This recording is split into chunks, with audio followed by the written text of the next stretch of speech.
How's it going? How are you doing? I'm good. Yeah. Yeah. This is great. Problemista is amazing. Oh, thank you so much. Yeah. So my first question, sorry, let me get that up here. So I really want to start at the beginning. But also like speed through because we only have 10 minutes. So many things about this movie are taken from your own life. Like your mom is really an architect and you're very, very close with her.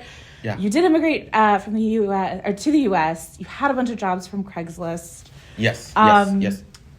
Where did this monster of a woman come from that's played by Tilda Swinton? She's an amalgamation of several people, but also just, I don't know, it was fun creating a character that was all, like, id. It was all... Yeah. I don't know, writing her was so fun, and then...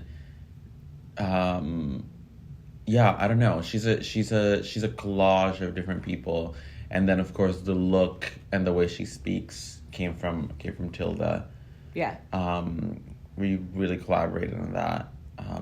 Coming up with her look was like one of the first things we did. Right, the tunnel of hair, right? The tunnel of hair, tunnel correct? Of hair. Yes. Yeah. Well, then let's talk about Alejandro, your character. So, was the cowlick? Was that like one of the first things that you realized that Alejandro had? It sort of came by accident, and then I leaned into it. Okay. Just something that my hair tends to do sometimes. Yeah. Like my dad has it. So then it just became fun to have that be his like little signature thing, and I think it gave it like a cartoonish touch that I really liked. Yeah. Well, it also like complements Tilda's hair so well because I mean you talked about the tunnel of hair, but I haven't really heard you talk about the color of it. Like it's this very it's like the washed out red. It's like the shade of red you see in the wild a lot, but never on a human.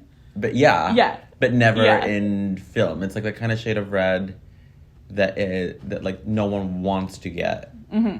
But then it just ends up happening. Right. I love it. Yeah. It works really, really well. And it complements it well.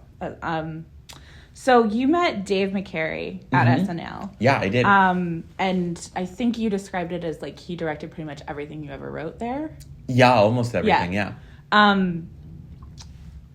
Why not have Dave direct? I mean, you did such a great job with this, but like me being scared of doing things and having anxiety, which you've talked about, like I would be like, let's give it to my friend that I know I can do. Was that push really from Tilda or from a little bit of everyone, including Tilda? I wanted to direct, but I had it in my head that I wasn't that this wasn't the time yet. Right. Originally the timeline was supposed to be that I was going to direct at least one episode of my friend Anna and I's show, Los Spookies. Love that show.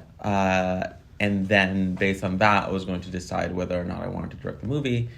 But COVID really changed the timelines and everything. And this movie ended up happening before we could go back to resume production on Los Spookies. So then it was just sort of like, let's just go for it. Yeah. Yeah.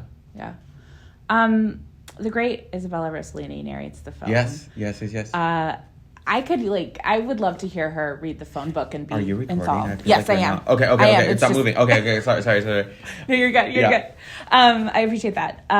I could hear Isabella Rossellini read the phone book. Oh my God. Yeah. Be entranced. Yeah. What was it about her voice that made you feel, okay, like this is the perfect tone or voice to chronicle your story?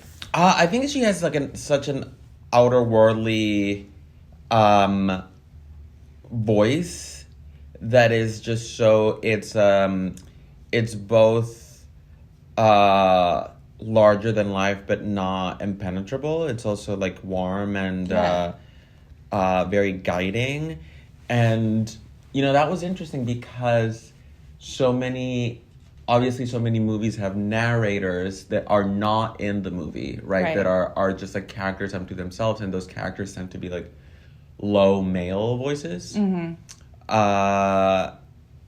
and the like very like low male voice as narrator tends to be like unquestioned. Right.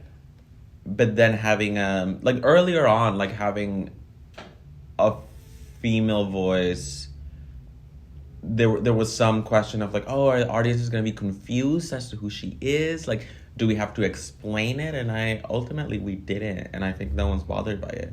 No. Yeah. And I think it also helps too that, you know, she was just in Marcel the Shell, and which is also associated with A24. So like, sure, yeah, of you course. know, people who are going to see A24 are like, oh yeah, Isabella Rossellini, you know, that kind of. You know, there was some kind of study or something for like the announcers in the New York subway, where they used the male voice for like commands. Yeah. Like stand clear of the closing doors, and then they used the female voice for like less quote unquote aggressive things. Yeah, like more like reminders. Like, it's like gentle reminders. Make sure you stand Yeah. Which, I don't know, the psychology of that. I'm like, no, like. Yeah. So you're saying that Isabella Rossellini could do that if she wanted to? I would love to hear Isabella Rossellini on the subway. Yeah, I would too. It would be great. It would be awesome.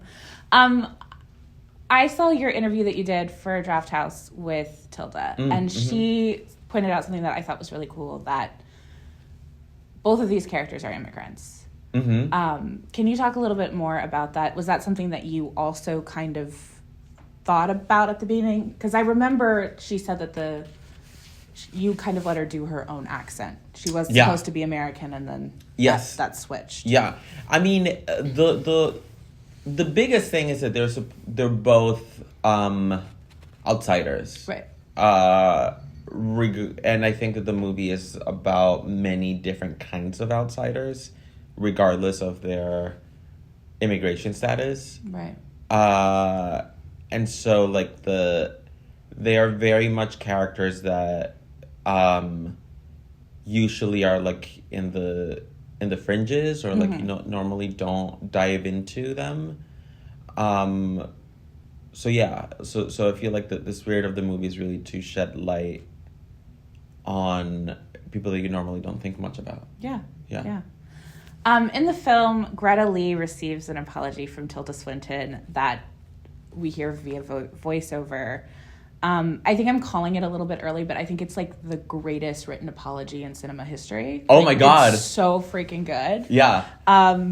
Asking for a friend. What is the secret to writing a good written apology? No one's ever asked about this, so I'm excited that you're asking about it. It's like something that I do a lot when I see conflict in TV. Mm-hmm. Is like I'm so conflict averse, and I get very like stressed when I see people fighting. Right.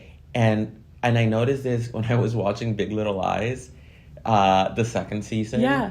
Did you watch it? Yeah, with Meryl Streep. Yeah, with Meryl Streep. And Nicole Kidman. And Nicole Kidman. So, specifically those scenes when Meryl Streep is, of course, coming from the place of, like, my son just died. Yeah. And then Nicole Kidman's coming from the place of, like, yeah, but he was abusive.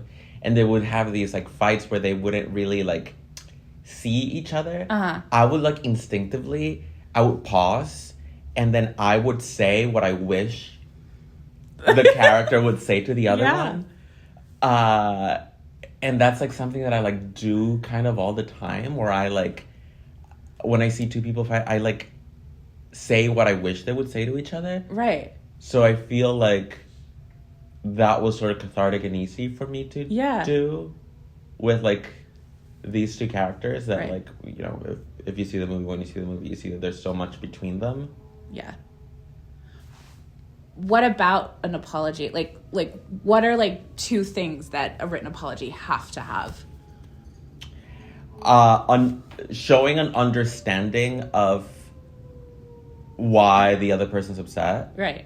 And showing an understanding of how that made them feel, and then giving context for why things happened the way that they happened. What I love about that apology is that you provide so much specificity and so much context that it's funny, which I think is, like, you know, that is your comedy too. It's so specific, and that's what makes it funny. And it works. Like I really, really love that scene. And then Greta's, you know, at the beginning of that scene, Greta's so angry. Yeah. And rightfully so. Yeah. And then you just completely see that turn. Yeah. And it works so well. Yeah, thank you. Yeah. Yeah, she did an incredible job. Yeah. Was that like a day? Did you have her for like a couple days, or because she was? Oh my God, maybe 2. Yeah. Yeah. She just came in and killed it. Yeah. As always. Yeah. Yeah. That's awesome.